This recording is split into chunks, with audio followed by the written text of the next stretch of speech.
I heard roaring, roaring. Awesome. You can be seated. How's everybody doing this morning? Oh, come on. You're in church. How's everybody doing this morning? Yes. You know how intimidating it is to fill in for Ian, who looks like a model? The dude looks like he jumped out of GQ. But it is so good to be able to be with you today and hang out with you.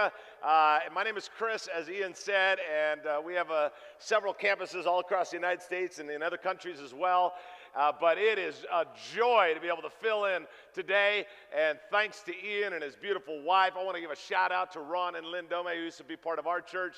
They're here at this church now. Ian has them, but I don't know where they're sitting, but I love them, and they're awesome. But hey, if you got a Bible, go to Psalms 23. It's pretty apparent we're going to be there. And if you don't have a Bible, next time you're at a hotel, get one. It's amazing. They don't cost anything there. I've received several. I have a whole website on it. But no, it's great to be here. I am a pastor. I have been married for 26 years to my beautiful wife. Yeah, she's hot. And she is Hispanic. Yeah, any Hispanics we have here? Come on. I've been to the family reunions. You guys are a lot louder than that. Let's try that again. How many Hispanics do we have here? There you go. Much better, much better. And my wife's Hispanic. She doesn't speak any English, but that helps us get along. We have nothing to argue about, so it really is amazing. And we have two amazing children. We have a son who just finished up at Vanguard University. He's all into sports. He's a left-handed pitcher. He's got the six-pack and the whole thing. And we have a daughter, and she texts. Anybody got a daughter like that? Yeah, they're giving out scholarships now for texting, so we're real excited. Believe in God for good things. But hey, it is great to be able to be with you and be a part of this series. So I do a lot of flying. And because I do a lot of flying, I fly. We have a lot of campuses, and we have a lot of other stuff going on and speaking at other conferences. And I do a lot of flying, and I was on a flight recently, and even though I fly a lot, I'm not a big fan of it. I still don't understand who came up with the idea that the last thing you see before you walk up into the airplane and on the thing is the word terminal. Who came up with that word? Let's put the word terminal before you get on a plane and die. So I get on this plane, and we go out to the tarmac. That's the runway, in case you don't fly a lot. It's the runway, and we sit there for 20 minutes, 40 minutes, an hour and a half. We're sitting there. It is getting hot. I'm a really upbeat, positive person. Me and Ian are great friends. We're a lot the same. We're very upbeat. We're very positive. I got to admit, though, I was getting I started to get negative. And I'm the pastor on the flight. Like, a couple people knew I was a pastor, and so people are all, getting negative. I'm like, oh, it's okay. It'll all work out, But by an hour and a half, I'm starting to get a little negative with them, and I'm like, yeah, what's going on? Burn the plane down, Crucify the pilot. Bring me Barabbas, just going on and on. And so I'm sitting there just going, okay, what are we going to do? So I get up, and I'm like, man, I got to go to the bathroom, So I go back to the bathroom, and I'm in the bathroom area. I'm about to open up the door, and there's a flight attendant. The flight attendant, this lady, she's got the biggest smile on her face, and she goes, how you doing? And in my mind, I'm thinking, why are you so happy? We've been out here an hour and a half. How come you're so happy? And so I decided to ask her. I said, why are you so happy? You know what she said to me? She goes, well, I'm not supposed to talk about it. And she leans in. She goes, but it's Jesus that makes me happy. Now, how do you think I felt?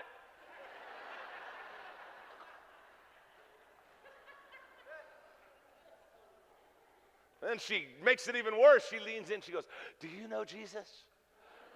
And I'm thinking, apparently not. I thought I did. I don't know. We finally get up the plane. We do that, whatever. We land. We land the layover in Dallas because everybody's got to stop in Dallas. So we stop in Dallas, and I'm sitting there, and there's another delay, like a 3-hour delay. So I'm sitting there. This is unreal. My friend walks by, and a guy I haven't seen in a long time, a pastor friend of mine. He travels all over like I do, and he's walking by. And I go, hey, and I call him out, and he comes over, and I go, what are you doing? Oh, my flight's delayed. I'm going to Alabama, blah, blah, blah, whatever. I said, oh, okay. And he goes, yeah. That's what he tells me. He goes, hey, let's go hang out. Now, let's go hang out in the Admiral Lounge. Now, I said to him, and if you've ever been to the airport, you've seen the sign that says Admiral Lounge. It's really a place like, if you fly a lot, you walk in there and they've got restaurants, and it's only for people that fly all the time. Got restaurants, and some of them even have a massage place and workout place, and it's amazing. But I've been flying a lot for 15 years, 20 years, and I said to my friends, this was just a while back, I said to my friend, I go, Admiral Lounge? I go, we can't go in the Admiral Lounge. I go, that's only for pilots. He looks at me and goes, what are you talking about? And I said, it's only for pilots. He goes, it's for people that travel. I go, no, not. Yes, it is. The door opens up. He gets his name, submits his name. I look inside there, restaurants, people all nice and quiet. Everything's all peaceful. All the peasants are over there with the normal, hanging out at the airline. But you walk in, it's like, it's like the pearly gates. It's like God's there, and you open it up, and it's just beautiful, and it's quiet, it's nice. Got TVs and quiet rooms, got nap rooms, everything. And I check in, and I put my name on the thing, and I said, I'm just his guest. She looks at my name. She goes, oh, sir, you're a member. And I said, what? And she goes, you've been a member for 7 years. I said, what are you talking about? She goes, sir, you fly all the time. You qualify every year. You've been a member for 7 years. 7 years. I've been standing over here with all these people coughing and sneezing on me, when I could have been inside the pearly gates. And so, here's the thing. All this time, I was over here when I could have been over here. All I had to do was open the door and walk through it. This morning, for the next few minutes, in Psalms 23, all I want to do is show you what King David wrote about.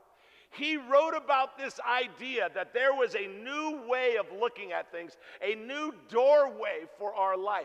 You see, everybody comes in here with different issues. You come in here with financial pressures, and sometimes you have them, sometimes you don't. Marriage issues, difficulties. Everybody comes in here with issues, and those issues create fear and anxiety in our life. And David comes along, who is the king of Israel. But before that, he was a shepherd boy. He knew what it meant to be a shepherd and to have sheep. And this is what he does. He says, look, he goes, we respond with fear. We live in fear, a lot of us. And we live in anxiety. And we live in worry. Man, the number one over-the-counter medicine has to do with calming down your nerves. It's because we live in that. And yet here comes David. And he says, you don't have to live like that anymore. You can actually live like this. There's a doorway. There's a better way if you would actually walk through it. So let's pick it up in Psalms 23. That good-looking young kid up here read it earlier, but we'll walk through it again. Psalms 23, verse 1. Let's take a look at it. The Lord is my shepherd. I have what? All that I what? Come on, one more time. The Lord is my shepherd. I have all that I what? Okay, right out of the gate, here comes David. David's going to give you the answer, and he's going to give me the answer. And what he's going to do is he's going to take 6 verses, and he's going to relate the relationship between shepherd and sheep as a relationship between God and us. Him being the shepherd, us being the sheep. He comes out and he says, the Lord is my shepherd. Okay, this is the primary thing. He comes out of the gate saying this, I recognize above anything else that God is in charge of my life, that he's number one. You see, it's the same thing with the sheep. The sheep understand that shepherd's in charge. He's in charge to guide me, provide for me, and protect me. And David says the same way that sheep look at the shepherd, we look at God and say, God, you are in charge of everything, and I have all that I need. The actual translation, one of the actual translations says, I am satisfied with the way you manage my life. I'm satisfied with the way you... See, here's what David was doing, and this is the big change right here. David was saying this, if you're going to enter into the doorway from fear and anxiety to peace and joy in your life, no matter what's going on inside of your life, like we saw in the video, like we heard the boy read, if you're going to do that, the first thing you're going to have to do, and put it on the screen for me, is this, you're going to have to see the bigness of God. The first thing you're going to have to do is you're going to have to see the bigness of God. I live near the beach, and I live in San Clemente Beach. You may have been in San Clemente, beautiful little town. I live there, and I live in an apartment. It's probably 8 feet wide, and It is the smallest place I've ever lived in my entire life. Like, if you were to come over your family, you'd have to come in one at a time. You'd have to inhale and not exhale because there's just no room. But we live right on the water. And I've been learning to surf.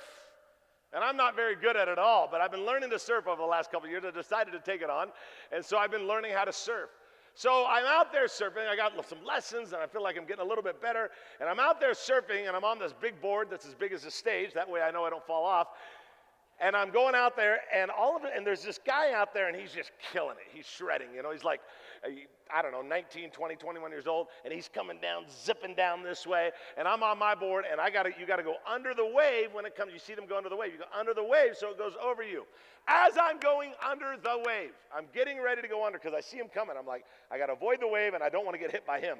So I'm going under the wave, and I hear him say these words, "Watch out, old man."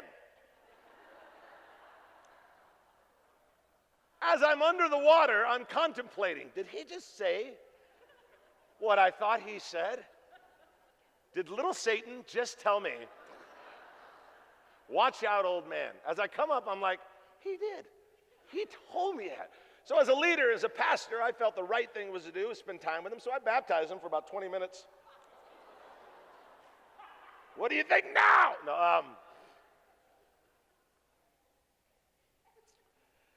I'm sitting out there. I get an opportunity to surf sometimes. I get an opportunity to sit, and I look at the waves coming in, and I look at the sunsets that come down over the ocean, and I just think in my mind, God, you are so big, and I am so small. The Lord is my shepherd. I shall not want. I'm satisfied with you. David says the first foundation from moving from fear to faith, from moving from anxiety to peace, is to first understand that there is a bigness to God. The Bible says that there's promises, conditional promises, unconditional promises. You've heard of them. An unconditional promise, 3,000 promises in the Bible. An unconditional promise, for God so loved the world he gave. He's going to love you no matter what. It's unconditional. A conditional promise is saying, if you do this, then he'll do that. But then there's some unique promises. And here's a couple of them. It actually says throughout Scripture, you are blessed, you are crowned, you are highly favored. Blessed, crowned, what was the last one? Highly what? Highly favored. Now, here's the thing. What do those three promises have in common besides the phrase, you are? You are blessed, you are crowned, you are highly favored. Here's what they have in common. They're all written in the past tense. It's already done. It's done. It's not that you will be blessed, you are blessed. It's not that you will be highly favored, you already are highly favored, you're already crowned. He says the problem with us is that we don't understand that this is what God wants. So God thinks about this with us, and he has this idea for our life, and he wants to guide you and give you peace and freedom and enter into a door. No matter what you're going on inside of your life right now and what you're facing, he's saying, come and line up your thoughts with mine and realize the bigness of who I am and that you are blessed, crowned, and highly favored. It's not that you will be someday, it's that you are. And understand this, that the promises of God are never threatened by your uncertainty. They're never threatened by your uncertainty.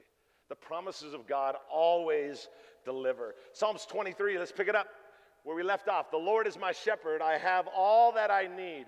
He lets me rest in green meadows, and he leads me beside peaceful streams. Keep going, please.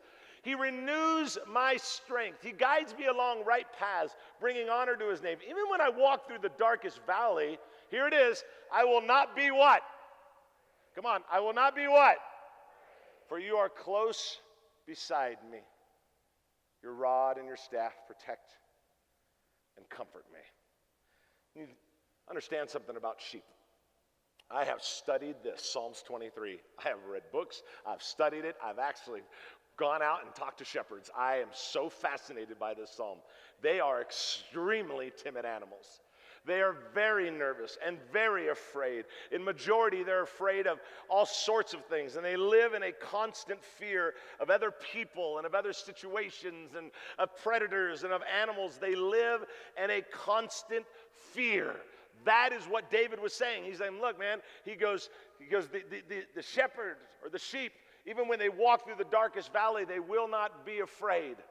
Now, they live in constant timidity. They live in constant fear because they're afraid. See, here's the thing. He's saying, just like the sheep are afraid, so are we. We live in fear. And the fear paralyzes us. It paralyzes us. There are many of you that don't grow deep into relationships because of fear inside of your life.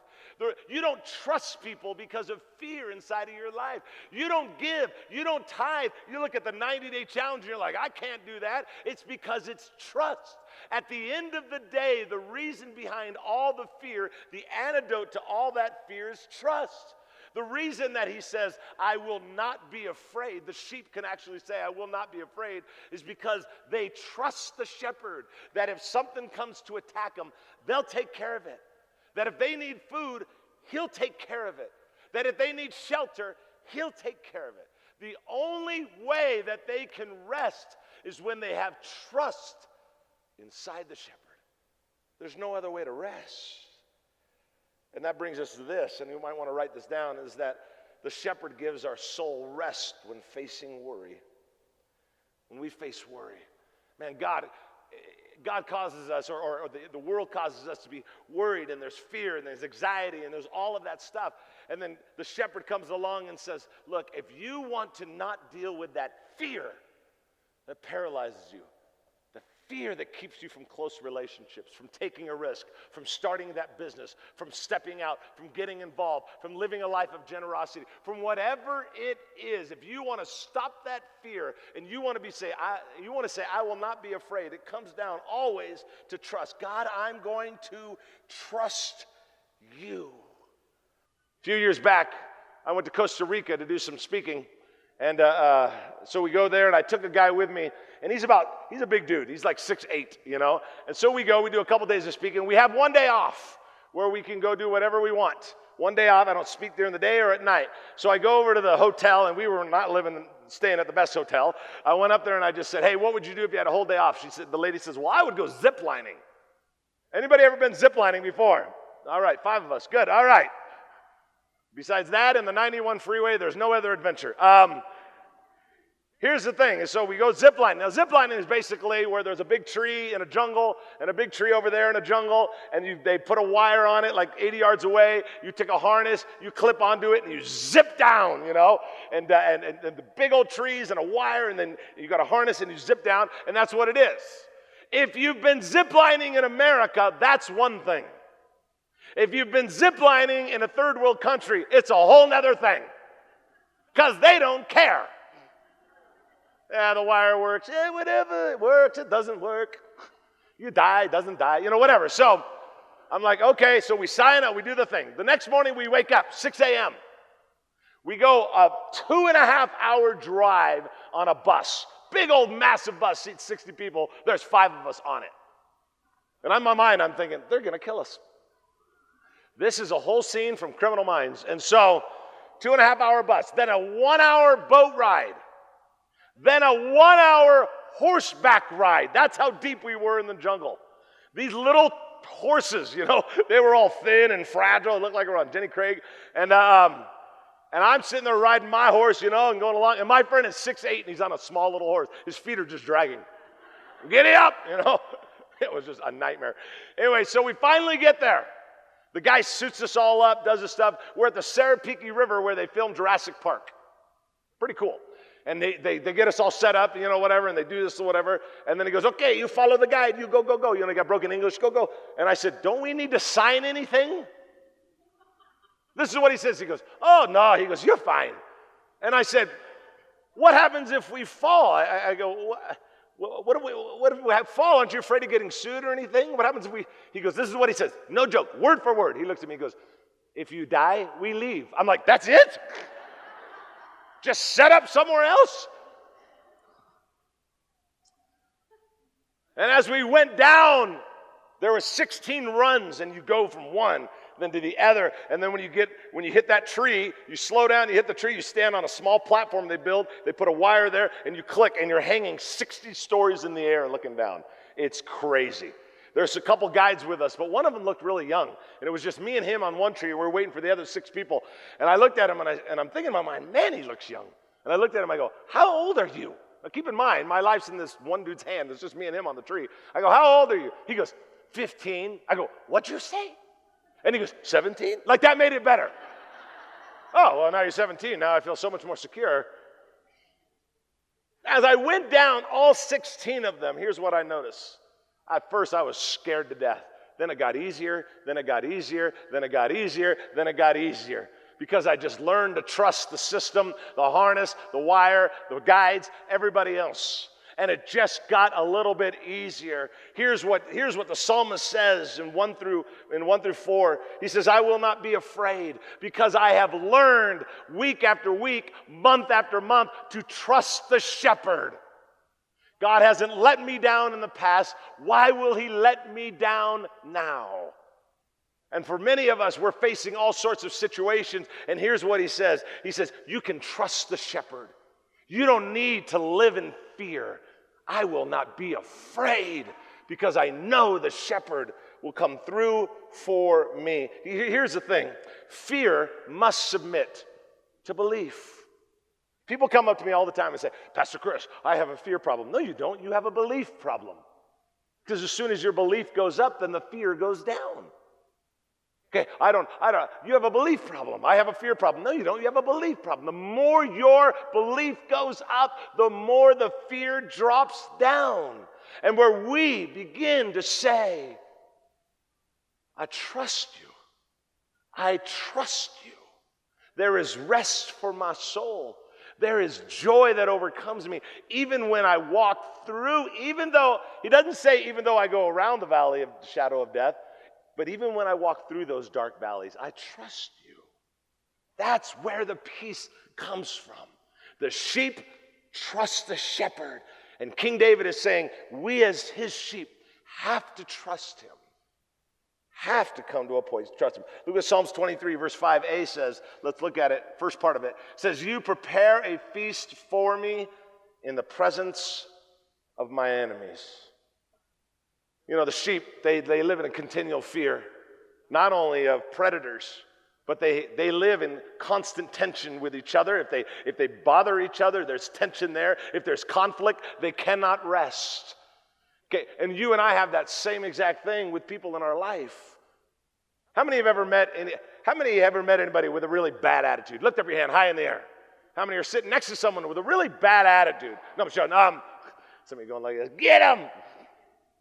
Have you ever met anybody that brings more joy when they exit the room than when they enter? You know what I mean? It's like, oh, you got to leave? That's too bad. We have those people in our life, you know, that just kind of irritate us or whatever the situation is, and they got to bother us and kind of get under our skin a little bit. And here's what he's saying. He's saying, you prepare, this is what he says. The sheep are able to eat a feast when they know that there's conflict going on. Even though there's conflict in our own lives, even though there's conflict going on and there's tension going on, I will not be afraid. I will be able to eat. I'll be okay. I'll sleep. I'll rest because I know that he is going to take care of me. And we have different conflicts the same way the sheep do. We have conflict with our spouse. We have conflict with people in our life, people at work that bother us, people all these different things in our life. And yet he comes along and he says, you'll find peace when you trust me. Prepare a table before me in the presence of my enemy because I trust you. The shepherd gives our heart peace when facing difficulty. No matter what's going on, he prepares a table before me in the presence of our enemy. My wife and I, when our kids were just 4 and 5 years old, we had saved about $15,000, so we had enough to go to Disneyland. You know what I'm talking about, right? Because the family doesn't have enough. We need to support the Disney family. They're missionaries. And so we go there, and we ride all the rides and do all that stuff, and we're walking by the haunted house, and my wife says, you know, she goes, we can't go on that. No, there's no line. It's fine. And she goes, the kids are 4 and 5. They're going to get afraid. I'm like, how scary? Haven't you ever been on the haunted house at Disneyland? It's not that scary. I mean, how bad does it get? Like Mickey with one ear? It's not that scary. You know, and I'm like, come on, we can do it. And she's all, I'll wait out here. And she goes, but they better not cry. So I take them on there, and then all of a sudden I think, there are no windows and no doors. It starts stretching. All of a sudden they're grabbing my leg. I'm like, it's okay, it's all good. You know, then we get on the ride, and they're happy, and it's good. And then the ghost pops up behind you. You know what I'm talking about. The ghost pops, and they start screaming. And in my mind, I'm thinking, I got to turn this into a leadership lesson. So I'm like, this is what happens when you don't clean your room. Just trying to make sure they clearly understand, and so we're popping around like, and they're crying, and we go outside. My wife's all mad at me, and so I'm like, kids, what do you want? And they're like, well, we need cotton candy. That'll solve it. So we had about $1,200 or $1,300 left, so that was enough to get some. We go up to the cart, and we're standing there in the cart, and there's a little thing, the umbrella and the little cart, and I'm standing there, and I said, we'll take a couple cotton candies, a couple lemonades. And I said, but how you doing today? That's what because I'm very, very positive person. The lady, the 19, 20-year-old girl behind the counter, this is what she goes, lousy. And I'm like, you're at the happiest place on earth. So I asked the worker, the girl behind the little counter there, the thing, I go, lousy. I go, well, at least you got a job. Yeah, but I don't like it. I go, well, at least you got a place to live, don't you? She goes, yeah, but I don't like that. I don't like my roommate. You got a car to drive? Yeah, it doesn't run good. And my kids are like, can we go back on the haunted house? This lady's freaking me out. You ever have those people in your life that just drive you nuts? Here's what he's saying, man. There's people in your life that are negative. There's people in life that are critical. Sometimes they're negative towards life, and sometimes they're negative towards you, and they're critical of you, and they put you down, and they don't make you feel. And he says, in the middle of all that, you can still find peace. Why? Because your identity is not wrapped in what other people think. Your identity is wrapped up in who you belong to. That's where your identity is wrapped up in. It's wrapped up in who I belong to. Psalms 23, let's continue it. Verse 5, he says, you prepare a feast for me in the presence of my enemy. And then it goes on to say, you honor me by anointing my head with oil. My cup overflows with blessings. You anoint my head with oil. Here's the thing you don't understand. When sheep are out there grazing around, especially in Israel, there's a thing called a nasal fly. The nasal fly is a fly that gets inside of their nostril and goes up inside of their head. Can you imagine? You ever seen a sheep, or maybe you've seen it on some Discovery Channel, and they're banging their head against a rock, or they're shaking their head like this? It's because there's a fly that's up inside of there, and it's driving them nuts. So the shepherd would come along, and he would put this homemade oil, this repellent around his head so that the flies would stay away. The nasal fly would go up and drive them nuts, and so the shepherd would do something to help take care of them. You know how there's many names for God? Alpha, Omega. There's a lot of names for God. There's also names for the enemy. Do you know that one of the enemy's names is the name Beelzebub, which actually translated means Lord of the Flies? Here's what he's saying. The shepherd comes along and he protects us so that the Beelzebub, the Lord of the Flies, doesn't come up inside of our head and start messing with our thoughts and messing with our mind and saying, you can't trust God. You can't depend on God. He's not going to come through for you. If you tithe, if you give, if you serve, if you step out, if you forgive someone, it's going to come back and hurt you. And it starts playing with these thoughts inside of your mind. That's why King David says, just like I used to put oil on the sheep's head, God protects our head. And he doesn't want the enemy to come in there and mess around with our brain and cause us to begin to think things that we shouldn't think. You see, here's the thing. The shepherd gives our mind freedom when facing discouragement. You're going to hit it. You're going to face discouragement. We're all going to face it. We're going to face discouragement of what people say or what people think or what people do, discouragement in our finances, discouragement in our marriage, discouragement in our health. We're going to face discouragement. But he says, you don't need to be afraid. You don't need to let the enemy come in there and start playing with your head and saying that you can't trust him. Because at the end of the day, the shepherd can be trusted. I know what this is like. I've trusted God with my finances. I did not grow up in a home that was all that and then some. I didn't. I remember when I told my dad I wanted to be a pastor, he looked at me and a speaker. He looked at me and said, you'll never make it. You don't have what it takes. I know what it's like to feel that. But I'm either going to listen to my earthly father or I'm going to listen to my heavenly father. But I'm not going to let that play inside of my head. Because I know that through him, I'm enough. I don't know what you're going through or what you're facing, what challenges you're going through, but he can be trusted.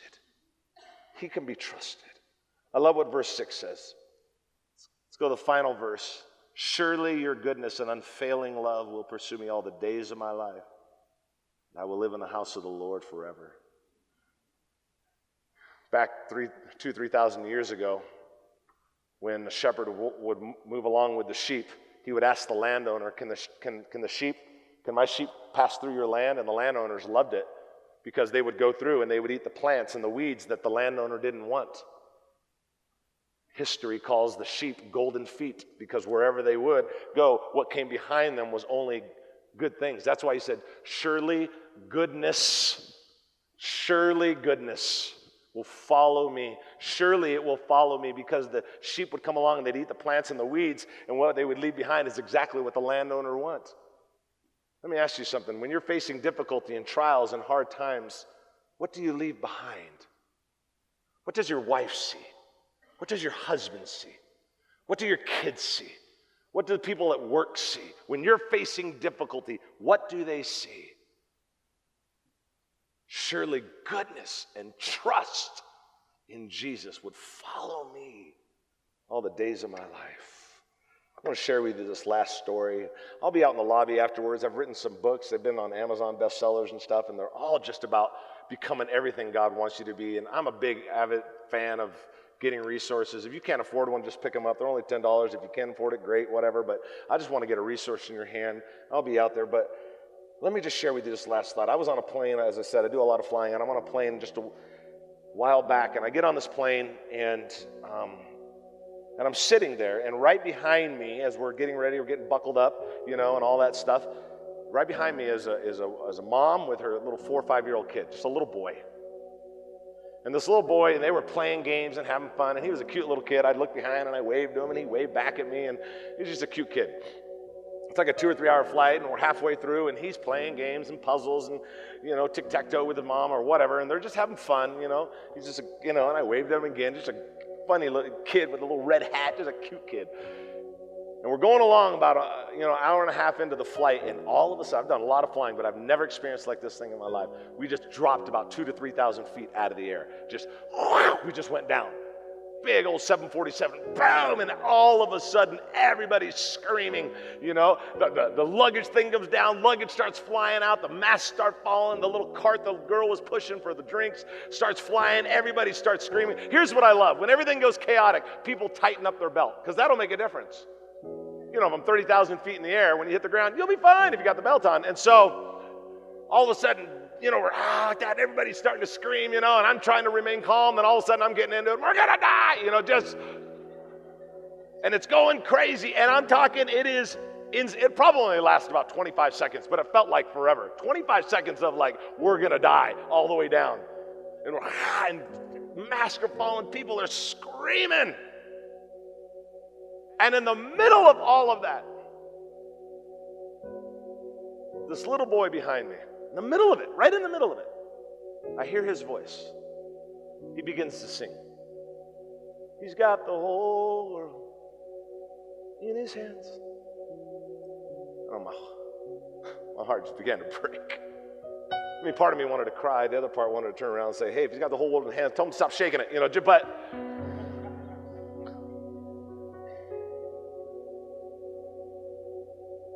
God reminded me, hey, Chris, I got this. Imagine with me a life fully, undoubtedly, recklessly, abandonment of complete trust in Jesus. How much freedom would you have? How much more joy would you have? How much would fear just disappear, and anxiety and stress? That no matter what relational issue, like the sheep, no matter what tension you feel, like the sheep, no matter what's going on and the enemy wants to play in your mind, like the sheep, push that all aside. He's my shepherd, and I will not be afraid. He's got this. He's mine. Imagine a life, the rest for your soul that would come if you would just say, I trust him with everything. You would experience a joy and a freedom like you've never had in your life. Would you pray with me?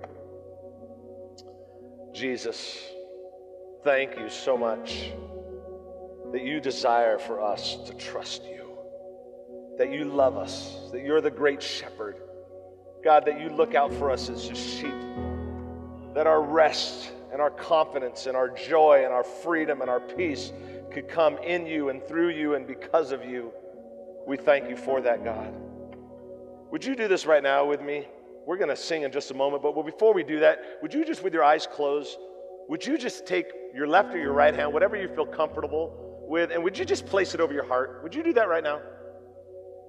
And would you just take 20 seconds by yourself to say, Lord, here's areas I don't trust you in. Here's areas where I get robbed of peace in. And I don't want to do that anymore. I want to trust you. Would you take 20 seconds or so and just have a conversation with God about that?